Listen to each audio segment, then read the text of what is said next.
So, away from your party now, to you, as Yes. as a lawyer and as someone that has left, that have been outside the shores of Nigeria for quite a while. So, this is actually your first political post that you're vying for. Okay.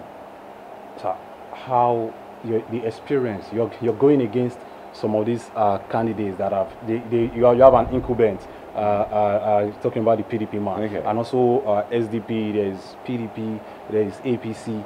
Okay. So, with your experience, how would you rate your experience in the political scene as opposed to your opponents?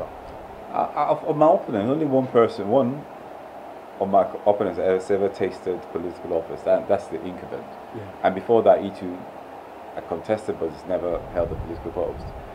But in terms of the role that I'm vying for, which is the Federal House of Representatives, I'm going to be a legislature. I'm going to be a lawmaker. I'm a lawyer. Yes. There's a natural synergy between that. We have people who have never and can actually interpret laws, who are going for the House. Now you're talking about someone whose job is actually to draft and interpret law. So I think I have a good edge over there. And also in terms of the broad spectrum of experience I have, I don't think any of my opponents have the kind of experience I have. Yeah. I've worked in the UK, I've worked in here, I've worked in Switzerland, I've worked in South Africa. So it's, and I intend to bring all that experience to bear. Wow. So I think I'm well qualified for the role. All right, sir. That brings us to if and after you win, like Okay. if you're in the house, sir, as a member of the legislative house, Okay. it's your duty to make laws and push bills. You know, things Okay. things that you've seen issues in the society that you think should be addressed. Okay. Now, from what you've seen so far. In Surulere, you're not only going to be talking about just Surulere. Of course, Surulere it's too country, is yeah. the whole Yeah, country. yeah. Now, what are those hills that you've seen, sir, that are part of your plans for Surulere too and Nigeria in general, that you wish, if you are in the after you've been elected, Okay. that you will push, like, okay, this is what I want to correct, this is what should be added. Okay. Yes, sir. In terms of the national debate, I'm in favor of restructuring the governance structure, or the governance system.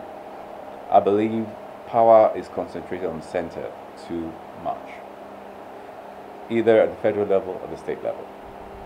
I think the arm of government which is closest to the grassroots is the local government. Yeah. I think the local government should be strengthened more than it currently is. So, for me, I think when people talk about restructuring, they talk about breaking Nigeria into 2 or 3. I'm not for that. I'm one for one Nigeria. Okay. But I think the arrangement needs to be looked at. Currently, the president has the power to appoint more people into political offices, more than the president of America. And that cannot be right. The American economy is maybe about 20 times the size of the Nigerian economy. But the power that is held by the presidency is far too much, which is one of the reasons why when the budget has not been passed, the whole country grounds to a halt. In the UK, in places like America, they've had problems with passing the budget for about, how many weeks now? 3 weeks. America is still functioning. So those are the things that we need to look at. The presidency is too powerful. The government is involved in sectors which it has no business being in. I, for one, support Atiku's proposal to privatize NNPC.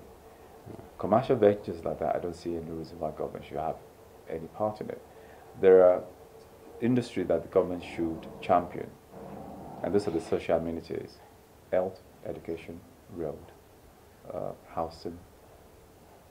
Those are the things that government should concentrate on, and let the private sector deal with the other issues. Secondly, there's a lack of there's not enough consumer protection in Nigeria. So whilst freeing up the businesses to do what they do best, which is to thrive and expand, there has to be a payback, which is that consumers must be protected against excesses of businesses. Right now, that doesn't exist. You look at your phone, for example. you make a call that should last you 2 seconds, and it's cutting all the time. And each time they charge you full rate, because there's a minimum charge. That's even if you call for 2 seconds, they've already charged you for the minimum. The minimum is about three seconds. So you make the call, it doesn't go through, or the person cannot hear you, or you cannot hear the person, and they call back again. So a call that should have taken 3 seconds, you've called it 3 times, and the call charged you 3 times. There's no one to complain to. You go to the hospitals, and they treat you like a second-rate human being. There's no one to complain to. You look at the Freedom of Information Act, which is supposed to be a very powerful tool for the citizenry like myself to keep a check on what the government is doing. And then you ask yourself, if there's a problem, if you ask the federal government to provide you for information and they refuse to provide it, who do you complain to? It is the Attorney General of the Federation. Attorney General of the Federation is also the advisor to the government. So you're just going around the vicious circle and you're not getting anywhere. So I want to do something whereby the right of the consumer is also protected as much as possible. I also want to drive an agenda where the government focuses on social welfare. So welfare, like, as I said, health, education, housing, care for the disabled, care for the poor, the widows, and things like that. I want the government to focus on that. Okay, wow. Well, on a final note, sir, I saw numerous tweets from you blasting President Muhammadu Buhari. You were like, is he competent? There are so many. There were so many things that you said. And then while I was scrolling down, I saw you commending the wife Aisha Buhari for her joint health program with GT Bank. Yeah. And you also expressed an interest to like work and collaborate with such a vision. Yeah. Now, sir, being the president, you're not in line with his ideologies, and then the wife, you're supporting what she's doing. Now, how do you fuse that? How do you like? They're two different people.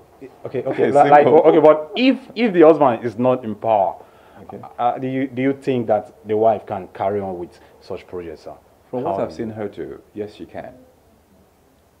Okay. What she's doing is not driven by the fact that the husband is in power. It's driven by her personal desire to elevate the plight of the disabled and for women. So that I don't think that is anything to do with the husband being in power. I think the husband is incompetent, yes. Okay. But I think she has a heart in the right place. And given the right circumstances, I would love to work with her on those agendas. Wow. On a final note now, sir, what's your message to your people here in Surulere Constituency 2? Your final words to them, sir. Okay. I'll say vote wisely, vote ADP, vote Seyi Clement. Wow. Thank you. Vote wisely, vote ADP. These are the words from the the candidate of the Action Democratic Party, ADP, right here in Surulere Federal Constituencies 2 for the 2019 general election. He is Seyi Clement. Sir, thank you very much for your time with us. And this is where we draw the curtain for today. My name is Akporero Akpos, and the station you're watching is Citizen Information Network. Goodbye for now.